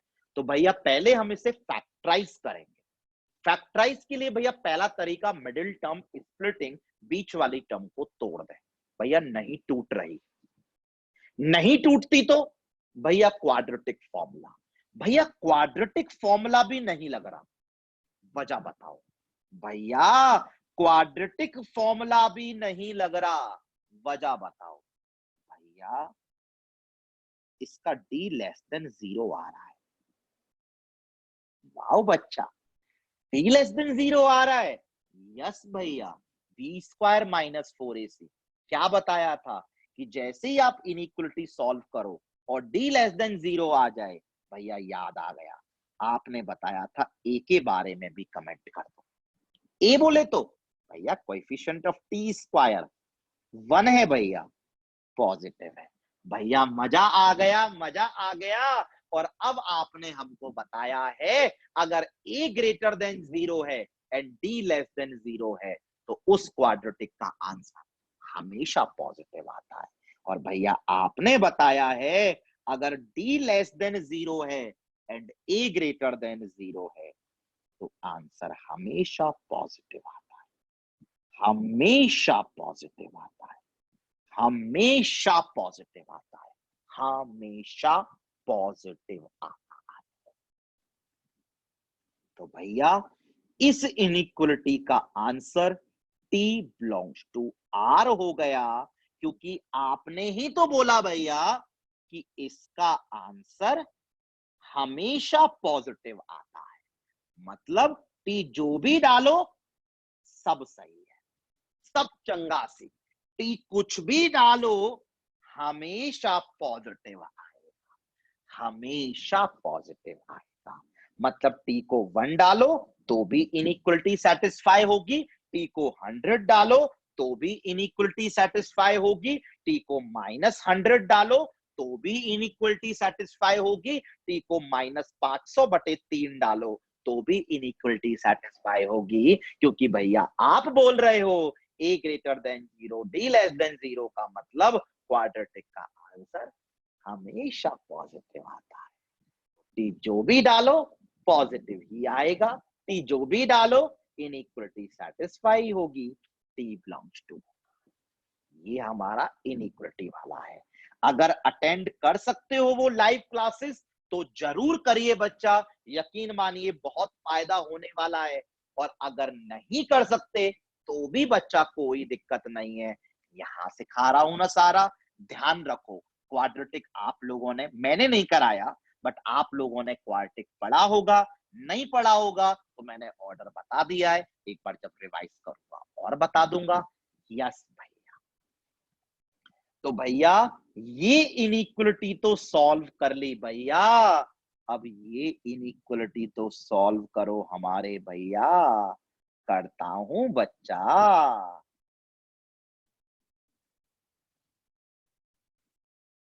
चलो बच्चा अब ये इनइक्वलिटी सॉल्व करेंगे और ये भी मैंने लाइव क्लासेस में बताया है। अगर अटेंड कर सकते हो तो प्लीज कर लो और नहीं कर सकते तो भी कोई दिक्कत नहीं है, आपका कॉमन सेंस ही देखना भी काम करने वाला है। इसे छोड़ो, आप मुझे एक बात बताओ, अगर मॉड x का आंसर अगर लेस देन 2 लाना है तो सोच समझ के बताओ x को कहां से कहां तक डाल सकते हैं। नहीं है मना कर देना, मुझे ये बताओ। चलो यहां साइड में लिख लेता हूं बॉक्स बना के, क्या आप सबको ये समझ में आता है या नहीं कि मॉड ऑफ x अगर लेस देन इक्वल टू 2 लिखा है तो आप x को -2 से 2 तक का नंबर डाल सकते हो। बताओ बच्चा आपको ये समझ में आता है या नहीं कि अगर mod x less than equal to 2 लिखा है तो आप x को -2 से 2 तक का नंबर डाल सकते हो। हाँ भैया, ये क्यों नहीं पता होगा, इतनी मैथमेटिक्स हम लोगों ने पढ़ ली है। बताओ कैसे। बताते हैं भैया। 2 डालेंगे भैया तो आंसर 2 आएगा, ठीक है भैया। 1.99 डालेंगे तो 2 से छोटा आएगा, सही है। 1.98 डालेंगे भैया छोटा आएगा भैया। -2 डालेंगे 2 ही आएगा भैया। -1.99 डालेंगे तो भैया 1.99 करके 2 से छोटा आ रहा है, और भैया 2 से आगे नहीं बढ़ सकते। अगर 2.1 डाल दिया तो भैया 2.1 तो 2 से बड़ा हो जाएगा भैया। -2 से पीछे नहीं जा सकते, सिर्फ भैया यहां से यहां तक रह सकते हैं, क्योंकि यहां का नंबर डाला तो आंसर 2 से बड़ा आ जाएगा, छोटा लाना है। यहां का नंबर डाला तो मॉड जो है वो इसे 2 से, खुद बताओ बच्चा, अगर आपने यहां का नंबर डाला -2.5, हाँ भैया समझ में आ गया। अगर हम यहाँ पे -2.5 डाल देंगे तो इसका मॉड इसे 2.5 बना देगा, और भैया वो उसे 2 से बड़ा कर देगा। भैया हमें समझ में आता है, बिल्कुल समझ में आता है कि अगर मॉड एक्स को 2 या 2 से छोटा लाना है। देखता हूं बच्चा आता है या नहीं आता है, चलो ये बताओ।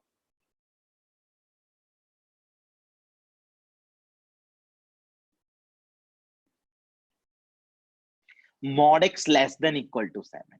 भैया मजाक कर रहे हो क्या? एक्स -7 से 7 हो गया भैया। 7.1 डाल सकते हो? नहीं भैया, 7.1 डालेंगे आंसर 7 से बड़ा आ जाएगा। -7.1 डाल सकते हो? नहीं भैया, मॉड किया तो 7.1 आ गया, आंसर 7 से बड़ा आ गया। भैया -7 से 7 डाल सकते हैं। तो बच्चा बस यही तो सार था सवाल का। यस भैया, मॉड ऑफ ये लेस देन इक्वल टू 2 है। भैया हमें समझ में आ गया कि मॉड ऑफ समथिंग अगर लेस देन इक्वल टू 2 हो तो इसे -2 से 2 के बीच में लाई करना पड़ेगा।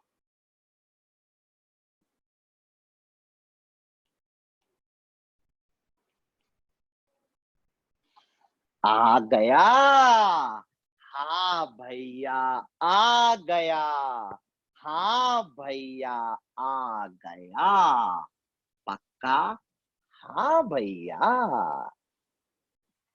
Mod of something if less than equal to 2, तो मॉड के अंदर वाली टर्म को -2 से 2 के बीच में लाए करना पड़ेगा। भैया ये फिर दो इनइक्वालिटी बन गई।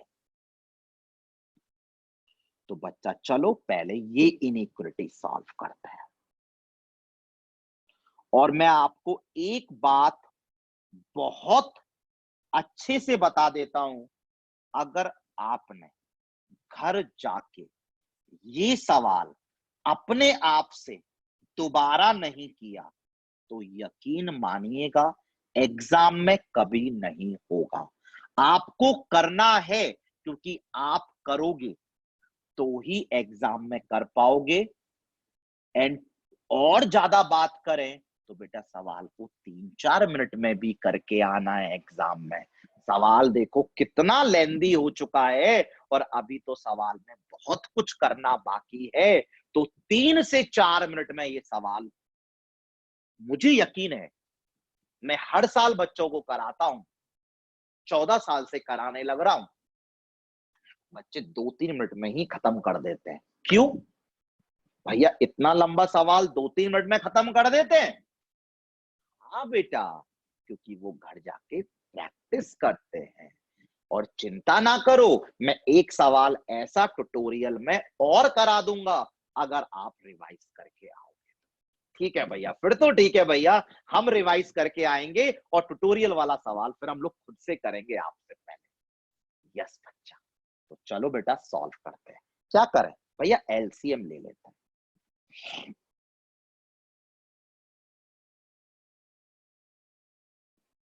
क्या करें भैया, क्रॉस मल्टीप्लाई कर देते हैं।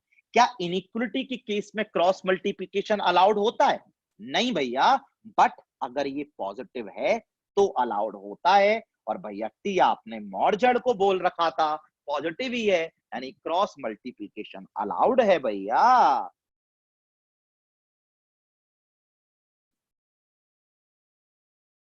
क्या करें भैया, आपने बताया है इनइक्वलिटी के केस में राइट साइड में 0 होना चाहिए, तो भैया क्या करें, क्या इधर ले आते हैं? क्या करें भैया, आपने बताया है इनइक्वलिटी के केस में लेफ्ट साइड में फैक्टराइज फॉर्म में होना चाहिए। भैया फैक्टराइज फॉर्म में लाने के लिए मिडिल टर्म स्प्लिटिंग, बीच वाली टर्म को तोड़ देते हैं। भैया नहीं टूट रही, नहीं टूट रही, नहीं टूटती तो क्या भैया, क्वाड्रेटिक फॉर्मूला लगाओ बच्चा। भैया minus B plus minus under root of B square 4 -4 A C आता है बच्चा। भैया क्यों नहीं आएगा, क्यों नहीं आएगा भैया? माइनस बी 2 हो गया plus minus under root B square -4ac upon 2a। भैया t इक्वल टू तो 2 प्लस माइनस √20 अपॉन 2 आ गया। भैया t तो 2 तो कैंसिल हो गया, t equal to 1 plus minus √5 आ गया भैया। यस बच्चा, √20 भैया 2√5, 2 से 2 कैंसिल आ गया। हाँ भैया बेटा, इसे क्या करते हैं, फैक्टराइज, मिडिल टर्म स्प्लिटिंग नहीं हो रहा, क्वाड्रेटिक फॉर्मूला भैया लगा दिया, टी मिल गया। अब भैया अब क्या, अब तो नंबर लाइन। बेटा कौन सी इनइक्वलिटी सॉल्व कर रहे हो भैया, ये वाली इनइक्वलिटी सॉल्व कर रहे हैं। 5 पन्नों में 6 पन्नों में सवाल होगा कम से कम जाके। हाँ भैया ये वाली इनइक्वलिटी सॉल्व कर रहे हैं। और टी क्या निकला भैया, ये निकला 1 प्लस माइनस √5। भैया नंबर लाइन बना देते हैं। आलतू फालतू के पॉइंट्स नहीं भैया, जो रूट निकलते हैं वही मार्क करते हैं। 1 प्लस √5 आया और भैया 1 माइनस √5 आया। भैया जब इनइक्वलिटी आती है हम इसे फैक्टराइज करते हैं, फैक्टराइज मिडिल टर्म स्प्लिटिंग से होता है, तो वहां से रूट निकल आते हैं, और वहां से ना निकले तो क्वाड्रेटिक फॉर्मूले से रूट निकल आते हैं, और फिर रूट्स को हम नंबर लाइन पर प्लॉट कर लेते हैं। नंबर लाइन पर प्लॉट करने के बाद भैया हम एक्सट्रीम राइट वाला नंबर देखते हैं, सबसे बड़ा नंबर देखते हैं, और इस सबसे बड़े नंबर से बड़ा नंबर भैया 10 डाल देते हैं। 10 तो इससे बड़ा होगा ही होगा। बच्चा बताओ टी को 10 डालने पर भैया ये 100 -20 -4, भैया ये तो पॉजिटिव आ गया, लेस देन 0। बिल्कुल गलत है, कतई गलत है, बिल्कुल पसंद नहीं आया भैया। यहां का नंबर डाला गलत आ गया, इसका मतलब भैया ये आंसर नहीं होगा, ये आंसर होगा, ये आंसर नहीं होगा। और भैया इक्वल टू का साइन है तो क्लोज आएगा। बच्चा कहां सीखा है भैया, क्वाड्रेटिक में सीखा है। बस एक लास्ट इनइक्वलिटी अभी और रह गई है। हाँ भैया ये वाली इनइक्वलिटी कौन सॉल्व करेगा भैया, हम ही करेंगे, चिंता ना करो, हम ही करेंगे, चिंता ना करो। तो करो बच्चा, भैया कर देते हैं। t-4/t is greater than equal to -2। सबसे पहले भैया एलसीएम, इसके बाद भैया क्रॉस मल्टीप्लाई अलाउड है। हाँ भैया इसके बाद भैया आपने बताया था इनइक्वलिटी सॉल्व करते वक्त राइट साइड में 0 आना चाहिए, तो भैया इधर ले आए। इसके बाद भैया लेफ्ट साइड में फैक्टराइज फॉर्म में आना चाहिए, मिडिल टर्म स्प्लिटिंग भैया नहीं हो रही। फिर क्वाड्रेटिक फॉर्मूला भैया, t equal to minus B plus minus under root of B square minus 4 A c upon 2a। आया? हाँ भैया, क्यों नहीं आया? -2 प्लस माइनस रूट 20 अपॉन 2 आया? हाँ भैया, क्यों नहीं आया? -1 प्लस माइनस रूट 5 आया? हाँ भैया, इनइक्वलिटी सॉल्व करते वक्त हम इसे फैक्टराइज करते हैं, इसके रूट्स निकालते हैं, या तो मिडिल टर्म स्प्लिटिंग से वो नहीं निकल रहे, या फिर क्वाड्रेटिक फॉर्मूले से भैया वो निकल गए। फिर भैया नंबर लाइन पे मार्क करते हैं, और भैया नंबर लाइन बिल्कुल इसी के नीचे बनाना। क्यों बच्चा? भैया क्योंकि ये भी इनइक्वलिटी सॉल्व करनी थी, ये भी सॉल्व करनी थी, इसको -2 से बड़ा लाना था एंड 2 से छोटा भी लाना था, यानी ये भी और ये भी सॉल्व करके जो कॉमन आएगा भैया वो लेना है। इसको 2 से छोटा भी करना है एंड -2 से बड़ा भी करना है, और एंड का मतलब भैया कॉमन होता है, इंटरसेक्शन होता है। समझ में आया? हाँ भैया, समझ में आया। बेटा ये इनइक्वलिटी का सवाल है, कॉम्प्लेक्स नंबर तो बहुत ही कम है, मेनली तो इनइक्वलिटी है इसमें, जो हम क्वाड्रेटिक में पढ़ते हैं। हाँ भैया, एक रूट आया है -1 प्लस रूट 5। बच्चा आप बताओ -1 प्लस रूट 5 कहाँ होगा? भैया -1 प्लस रूट 5, रूट 5 का मतलब 2 point something, -1 plus 2 point something मतलब 1 पॉइंट समथिंग।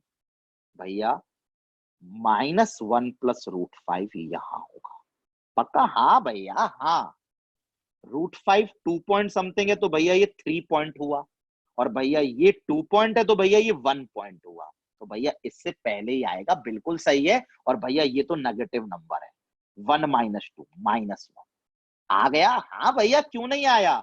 ये अप्रोक्सीमेटली 3 है, ये अप्रोक्सीमेटली -1 है, ये अप्रोक्सीमेटली भैया 1 है, तो भैया बीच में ही आएगा। दूसरा नंबर भैया -1 माइनस रूट 5, ये कहाँ आएगा? भैया कैसी बात कर रहे हो, पता है ये -3 पॉइंट समथिंग है, तो भैया ये यहां आएगा।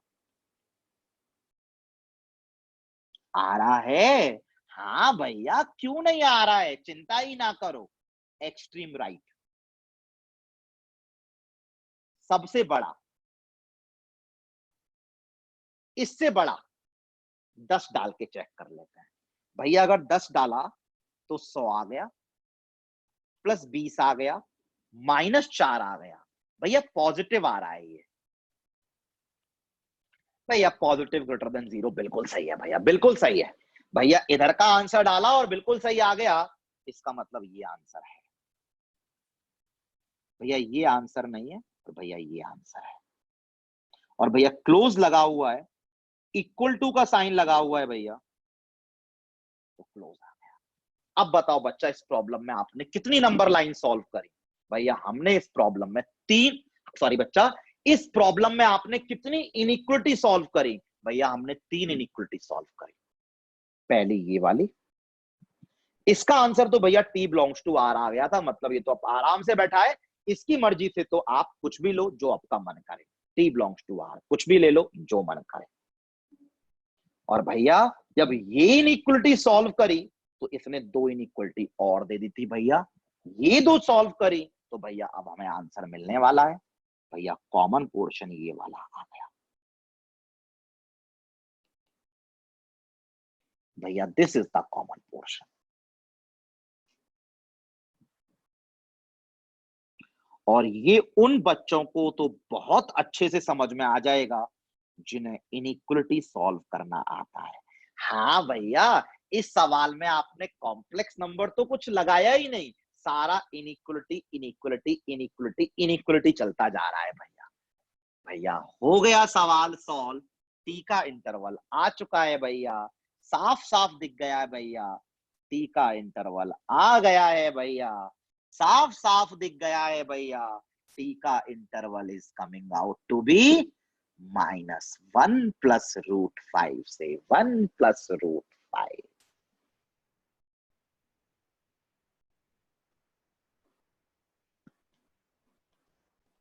रिवाइज कराऊंगा बच्चा, कोई दिक्कत नहीं है, क्लास लंबी चली गई पर समझ में आना चाहिए। जेई किसको देना है भैया? हमको देना है। आप और एक बार बताइए भैया अच्छे से, टी किसको माना था भैया? मॉड जेड को माना था। और सवाल में गुम मत हो जाना, यकीन मानिए सवाल बहुत आसान है, घर जाके एक बार करिएगा तो सही। यस भैया बिल्कुल करेंगे, और आज घर जाके हम ऐसा सवाल किसी ना किसी बुक में ढूंढेंगे जरूर। अगर आपके पास जी तिवानी है, सिंगेज है, तो उसमें ढूंढ लो।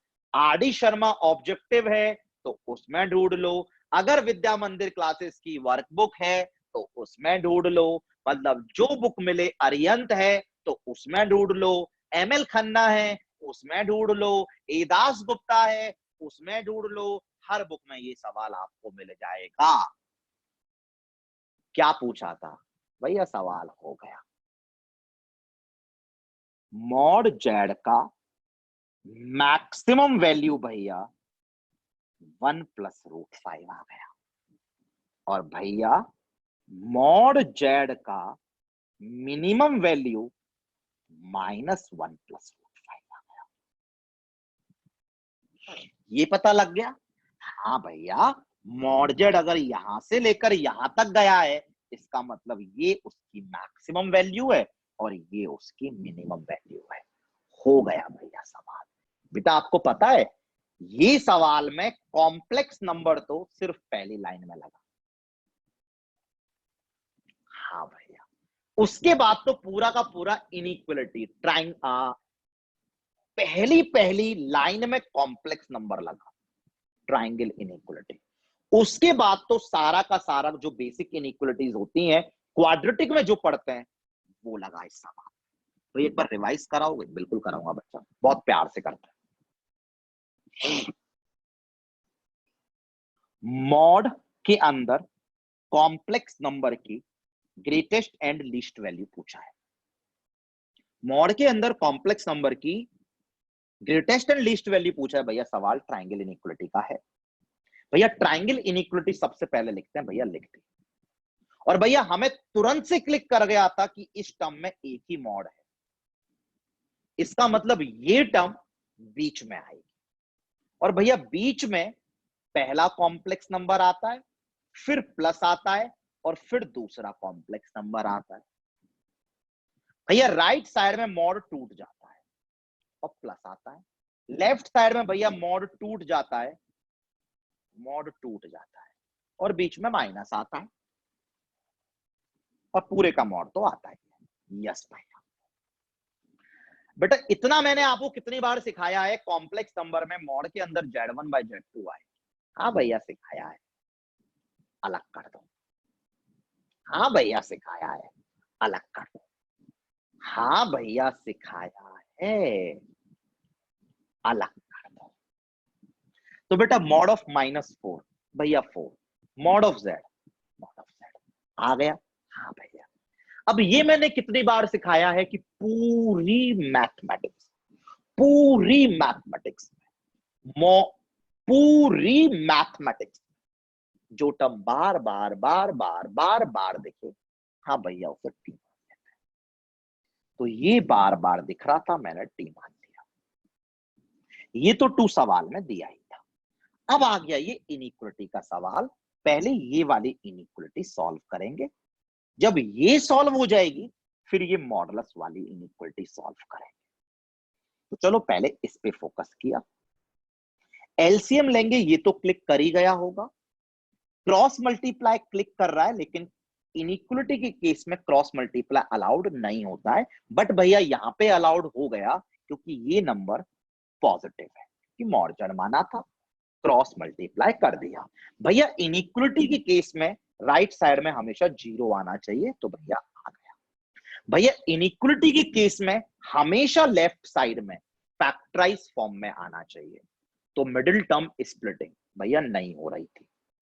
मिडिल टर्म स्प्लिटिंग ना हो तो क्वाड्रेटिक फॉर्मूला, भैया क्वाड्रेटिक फॉर्मूला भी नहीं लग रहा है, वही होगा मिडिल टर्म स्प्लिटिंग, नहीं तो क्वाड्रेटिक फॉर्मूला। क्वाड्रेटिक फॉर्मूला भी नहीं लगेगा, इसका वजह डी लेस देन जीरो होता है, और डी लेस देन जीरो जैसे ही आ जाए तुरंत ए पर कमेंट कर दो, coefficient of T square positive, और ए पॉजिटिव डी नेगेटिव का मतलब हमेशा होता है कि तुम जो डालो आंसर हमेशा पॉजिटिव होगा। इसका मतलब टी को तुम जहां कुछ भी डाल लो, ये इनइक्वालिटी हमेशा सेटिस्फाई होगी, टी बिलोंग्स टू आर। अब हम ये इनइक्वालिटी सॉल्व करने गए। जब ये इनइक्वालिटी सॉल्व करने गए बच्चा, तो मॉडुलस हमसे बोलता है कि मॉड का आंसर अगर लेस देन इक्वल टू 2 है, तो मॉड के अंदर वाले का आंसर -2 से 2 होगा। अगर मॉड का answer less than equal to 2 है, तो मॉड के अंदर वाले का आंसर -2 से 2 होगा। समझ में आ गया? यस भैया, पहले ये इनइक्वालिटी सॉल्व करेंगे, इसके बाद ये इनइक्वालिटी सॉल्व करेंगे, और लास्ट में सबका इंटरसेक्शन ले लेंगे, क्योंकि इसको -2 से बड़ा करना है एंड इसको 2 से छोटा भी करना है। इसका मतलब वो टी लेने हैं जो इसको भी सेटिस्फाई करें और जो इसको भी सेटिस्फाई करें।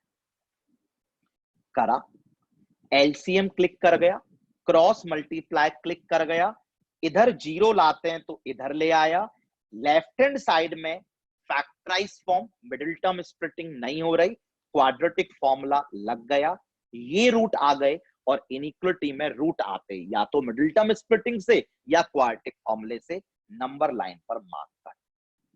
नंबर लाइन पर मार्क करने के बाद हमेशा एक्सट्रीम राइट वाला नंबर, बोले तो सबसे बड़ा नंबर, इससे भी बड़ा नंबर 10 डाल के चेक कर लिया। 10 जैसे ही डाला positive less than zero, false आया, और फॉल्स आने का मतलब ये आंसर नहीं है, तो यकीनन फिर ये है, और तो यकीनन ये नहीं है। इक्वल टू का साइन है तो क्लोज आएगा। अब इसके बाद दूसरी वाली इनइक्वालिटी सॉल्व करी। दूसरी वाली इनइक्वालिटी सॉल्व कर कर हम लोग यहां पर पहुंच गए। Factorise form, middle term splitting नहीं हो रही, क्वाड्रेटिक फॉर्मूला लगा लिया, रूट्स आ गए, नंबर लाइन बनाएंगे, उसी के नीचे बनाओगे तो कॉमन पोर्शन लेना आसान होगा। तो -1 प्लस √5, ये समझ में आ गया होगा कि ये 3 के लगभग है, ये 1 के लगभग है, ये -1 के लगभग है, और ये -3 के लगभग है। समझ में आ गया? इससे बड़ा 10 डाल के चेक कर लेते हैं। 10 डाला तो पॉजिटिव आ गया, ग्रेटर देन 0 ट्रू है, इसका मतलब ये आंसर है, ये नहीं है, ये है। कॉमन पोर्शन देख लिया, ये आ गया, t बिलोंग्स टू -1 प्लस √5 से 1 प्लस √5 लिख दिया। t किसको बोला था? मॉड जेड को। मॉड जेड की मैक्सिमम वैल्यू आ गई, मॉड जेड की मिनिमम वैल्यू आ गई, सवाल खत्म हो गया, मजा आ गया। दैट्स। अब बताओ बच्चा, इस सवाल में मजा आया या नहीं आया? 6 पन्ने भरे, 1 2 3 4 सॉरी 5 पन्ने भरे, और ये सवाल एग्जाम में मैं बोल रहा हूं आएगा, बिल्कुल आएगा, और आपको 3 से 4 मिनट में करके आना है। भैया क्या हम सच में 3 से 4 मिनट में करके आ पाएंगे? यकीनन करके आ पाओगे, अगर आप एक सवाल घर जाके प्रैक्टिस कर लोगे तो। मैं बोल रहा हूं यकीनन करके आओगे आप एग्जाम में, अगर घर जाके प्रैक्टिस कर लोगे। और घर जाके प्रैक्टिस कर लोगे और एक सवाल मैंने ले लिया नेक्स्ट ट्यूटोरियल में, वो प्रैक्टिस ओवर हो गया, तो यकीनन सवाल सॉल्व हो जाएगा। मजा आया? यस भैया, बहुत मजा आया। एंड में तो क्षमा बांध दिया, इतना अच्छा सवाल भैया आपने किया। बच्चा अगर पसंद आया हो, अगर मजा आया हो, कुछ सीखने को मिला हो, तो बच्चा कर देना, कमेंट कर देना, शेयर कर देना, गंदा लगाओ गाली वाली दे देना, क्या फर्क पड़ता है। बट मुझे यकीन है आप सब पे और मुझ पे मैंने बहुत डिटेल में बताया है, अच्छे से बताया है आप पर, क्योंकि आप अच्छे से रिवाइज करोगे। ये बच्चा, चलो कॉम्प्लेक्स नंबर का एक लास्ट ट्यूटोरियल बचता है, इसमें हम लोग कुछ सवाल और कर लेंगे। कॉम्प्लेक्स 1 खत्म, कॉम्प्लेक्स की ज्योमेट्री हम कॉम्प्लेक्स 2 में करते हैं, तो अभी भूल जाएंगे। हम अगली क्लास से फिर PNC, permutation and combination start करेंगे। तब तक के लिए thanks for attending this lecture. घर पे रहिए, सुरक्षित रहिए, हंसते रहिए और पढ़ते भी रहिए। Thank you.